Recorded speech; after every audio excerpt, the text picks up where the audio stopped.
So ayan, meron silang zoomable function parehas. Ayan, telescopic zoom. Ano nga ba mas okay? Itong si S86 flashlight or itong maliit na flashlight na to? So ayan, may nagtanong kasi, mas okay po ba yan kaysa dun sa isa, yung green na pinopromote nyo?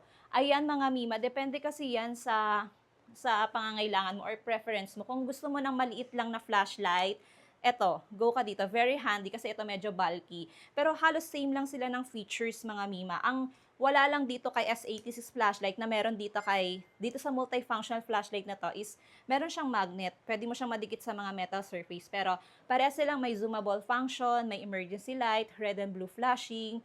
So ayan mga Mima, ito yung strong light nila. Ito si S86, ito naman yung multifunctional flashlight na maliit. Tapos ito yung kanilang medium light. Ayan, ito yung weak light ni S86. Tapos may strobing light din siya. Ayan. Parehas silang na-zoom in or na-zoom out or yung tinatawag na zoomable function or telescopic zoom. Ayan. Tapos, may ilaw yung kanyang handle. Etong si multifunctional flashlight. Ito namang si S86, meron siyang ilaw sa ilalim or tail light. Ayan, may red, may blue light, may red and blue flashing. May red and blue flashing din itong multifunctional na flashlight na to.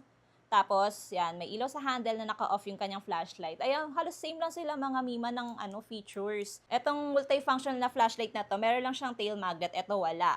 So, ayan, etong si S86 flashlight, naglalas yung kanyang battery ng 4 hours, pero depende sa paggamit. Eto namang multifunctional flashlight na to, yung pinaka-main light niya is naglalas ng 3 hours straight kapag fully charged. Pero yung ilaw sa handle nito is naglalas ng mga 6 hours straight kapag fully charged. Itong ilaw sa handle. Ayan, depende na yun sa inyo mga Mima. Kung ano yung magugustuhan nyo. Parehas ko silang gusto. Kaya kung gusto niyo rin ito, ilalagay ko na lang yung link dyan sa yellow basket.